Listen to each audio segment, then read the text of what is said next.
ntabwo turahindura ingingo turacyavuga ku rupfu rwa Papa Francis. Ese yari muntu ki? Ni ibihe bintu byamuranze by'umwihariko? Reka tubibaze Mwanafunzi mu cyegeranyo dukoreye.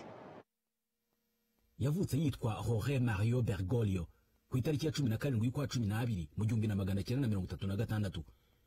Yavukiye Buenos Aires muri Argentine. Mu mwaka wa gatandatu w'amashuri abanza, Jorge Mario Bergoglio yagiye kwiga mu ishuri rya Wilfred Baron de los Santos Angeles, ryari ry'umuryango w'abaselesiane wa Don Bosco, riri ahitwa Ramos Mejia muri Buenos Aires.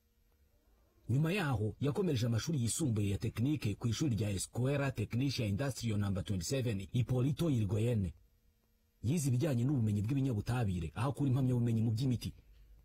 Muri urwo rwego yakoze imyaka myinshi mu ishami rishinzwe iby'ibiribwa mu kigo cya Iketia Bachmann Laboratory. Ku myaka 21 y'amavuko, nyuma yo kurwara umusonga ukabije hafi gupfa, yaciwe igice cy'uruhande rumwe rw'igihaha.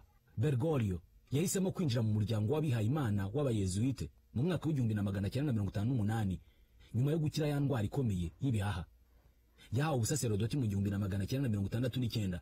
Kuva mu 1973 kugera mu 1979 yabaye umuyobozi mukuru w'abayezuite muri Argentine. Mu 1998 yagizwe archiepiscopi wa Buenos Aires. Hanyuma mu 2001 Papa Yohani Paulo wa kabiri amugira umukardinal. Yayoboye Kiliziya Gatolika yo muri Argentine mu gihe cy'imvururu zabaye mu kwezi kwa 12 mu 2001. Abategetsi ba kiriya gihe barimo Néstor Kirchner na Cristina Fernández de Kirchner bamufataga nk'uhanganye nabo muri politike. Nyuma yuko Papa Benedicto wa 16 yeguye ku itariki ya 28 y'ukwa kabiri mu 2013, inama y'abakardinal yahise itora Bergoglio nk'umusimbura we ku itariki ya 13 y'ukwezi kwa gatatu muri uwo mwaka.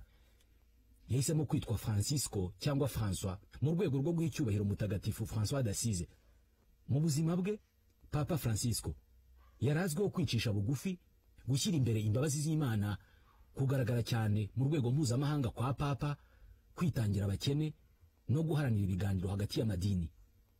Yamenyekanye kandi ku buryo bwe bworoshye mu kuyobora, uhereye nko kukuba yarahisemo gutura muri Domus Sanctae Martae, aho kuba mu nzu y'abapapa iri mu ngoro ya Gikristo, Apostolic Palace, aho abapapa bamubanjirije bari basanzwe batuye.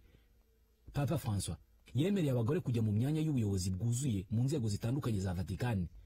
Yamaganaga gukabya k'ubucuruzi n'imibereho ishingiye ku bukungu bukabije, akanashyira imbere guhangana n'imihindagurikire y'ikirere nk'inkingi y'ubuyobozi bwe.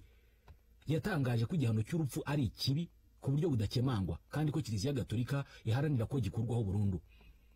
Mu bijyanye na diplomasi mpuzamahanga, yamaganye izamuka ry'ubutegetsi bw'abahezanguni bagendera ku bya kera mu bihugu bitandukanye. Yagize uruhare rukomeye mu gusubizaho umubano wa diplomasi hagati ya Leta Zunze Ubumwe za Amerika na Cuba. Yagiranye kandi amasezerano n'Ubushinwa ku bijyanye n'uburyo abakomuniste bagira uruhare mu itorwa ry'abepiskopi b'Abashinwa. Yanashyigikiye cyane impunzi, avuga ko uburenganzira bwazo ari inshingano ya buri wese. Anenga politike zanga bimukira zirimo za President Donald Trump. Mu 2022 yasabye imbabazi ku ruhare rwa Kiliziya Gatolika muri jenoside bivugwa ko yakorewe umuco yakorewe abasangwa butaka bo muri Canada. Imana imwiruhuko ridashira. Reka duhindura ingingo.